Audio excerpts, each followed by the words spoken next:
வணக்கம். இன்னைக்கு உழைப்பாளர் தின நல்வாழ்த்துக்களுடன் உங்கள் சாந்தி ஃபுட் கிச்சன். இன்னைக்கு என்ன செய்யலாம்னு பார்க்கலாம் வாங்க. இன்னைக்கு வெயிலுக்கு காரக்குழம்பு சாப்பிட முடியாது, அதனால வெந்தய குழம்பு வைக்க போகிறோம். அதுக்கு 2 டீஸ்பூன் வெந்தயத்தை ரோஸ்ட் பண்ணி எடுத்துக்கலாம். வெறும் வானலில் வறுத்துக்கணும். அதுக்கு தேவையானது சின்ன வெங்காயம், தக்காளி, கருவேப்பிலை, பூண்டு எடுத்து வச்சுருக்கோம். இது சாம்பாருக்காக எடுத்து வச்சுருக்கேன். தேவையான பொருளாக எடுத்து வச்சுருக்கேன். புளி ஊற வச்சுருக்கேன். புளி ஊற வச்சுருக்கேங்க. வெங்காயத்தை வறுத்து எடுத்துக்கலாம், வெந்தயத்தை வறுத்து எடுத்துக்கலாம். பாருங்க, நல்லா பொரிஞ்சு வந்துடுச்சு. சத்தம் கேட்குதுங்களா? பாருங்க, இப்போ இதை அள்ளிக்கலாம்.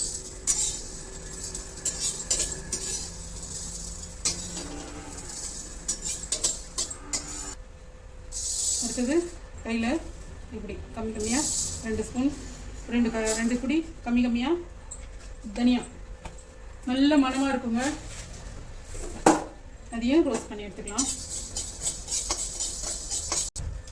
அது கூடயே 3 காஞ்ச மிளகாய் போட்டுக்கலாங்க. கொஞ்சோண்டு துவரம் பருப்பு,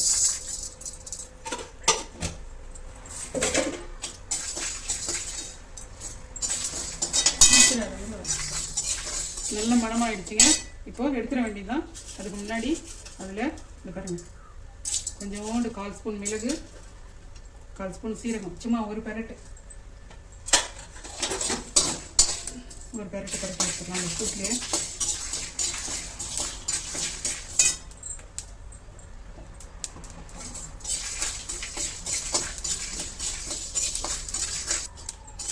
போதுங்க. நல்ல மணமாக வாசனை நல்லா கமகமன்னு வந்துடுச்சு. இப்போ இதை ட்ரான்ஸ்ஃபர் பண்ணிக்கலாம். பண்ணிட்டு குழம்பு வைக்கலாம்.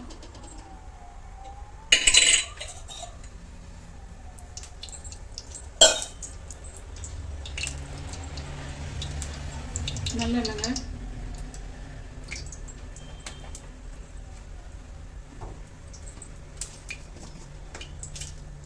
வெங்காய வடகம் போட்டுக்கலாம்.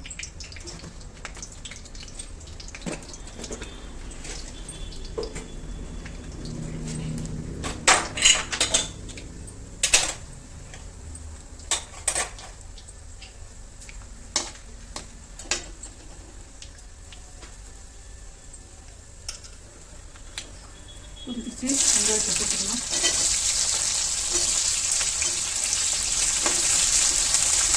அடுத்தது பாருங்க, பூண்டு போட்டுக்கலாம். இது வெயிலுக்கு சூடு தண்ணிங்க. ஏன்னா வெயிலில் நம்மளுக்கு புளி காரக்குழம்பு சாப்பிட முடியாது. கருவேப்பிலை போட்டுக்கலாம், தக்காளி போட்டுக்கலாம்.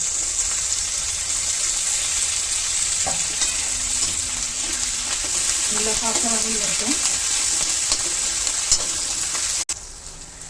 நல்லா சாஃப்டாக வதங்கி வந்துடுச்சுங்க. இப்போ பெருங்காயம் சேர்த்துக்கோங்க. அடுத்தது மஞ்சப்பொடி சேர்த்துக்கிறோங்க. அடுத்தது தனி மிளகாய் பொடிங்க. 2 ஸ்பூன் எனக்கு தேவை காட்டுது, நான் சேர்த்துக்கிட்டேங்க. அடுத்தது குழம்பு மிளகாய் தூள் வீட்டில் அரைக்கிறவங்கள எல்லாம் போட்டு அது ஒரு 1.5 ஸ்பூன் சேர்த்துக்கோங்க. எல்லாத்தையும் வதக்கலாம்.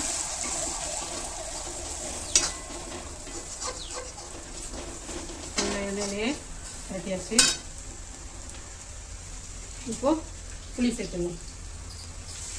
நல்லா ஒரு எலுமிச்சம்பழம் சைஸ் புளி சேர்த்துக்கோங்க. அந்த பவுடர் பண்ணணும். கொதி வர தண்ணி கூட ஒரு எலுமிச்சம்பழம் சைஸு புளி நான் கொஞ்சம் தண்ணி சேர்த்துக்கேன். ஏன்னா வெந்தய பொடி போட்ட உடனே திக்காகிடும் குழம்பு. இந்த மாதிரி செஞ்சு பாருங்கள் நீங்களும், ரொம்ப நல்லாயிருக்கும்.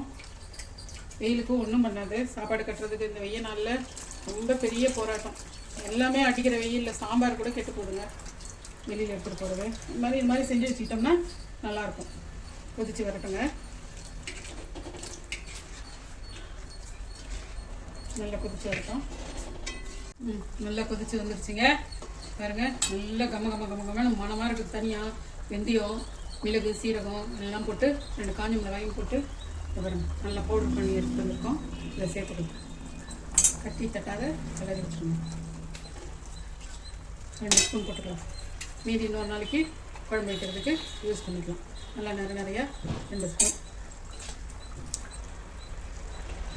ஏற்கனவே அது வறுத்து பொடிச்சிருக்கோம். ஒரு கொதி வந்தால் போதும். நல்லா எண்ணெய் பிரிய ஆரம்பிச்சிருச்சு பாருங்க. இப்போ சீக்ரெட் என்னன்னா கண்டுபிடிங்க, வெல்லம் கொஞ்சம் போட்டு ஆஃப் பண்ணிடலாம்.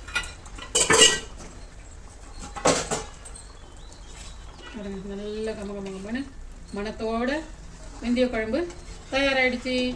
இட்லி, தோசை, சப்பாத்தி, சாதம் எல்லாத்துக்கும் சூப்பராக இருக்குங்க. இது அல்டிமேட்டாக இருக்கும். நல்ல சுவை, உடம்புக்கும் நல்லது. ட்ரை பண்ணி பாருங்கள். உங்களுக்கு வேறு மெத்தட் ஏதாவது தெரியும்னாலும் எனக்கு ஷேர் பண்ணுங்கள், செய்யலாம். நம்ம வாங்க டேஸ்ட் பண்ணி பார்க்கலாம்.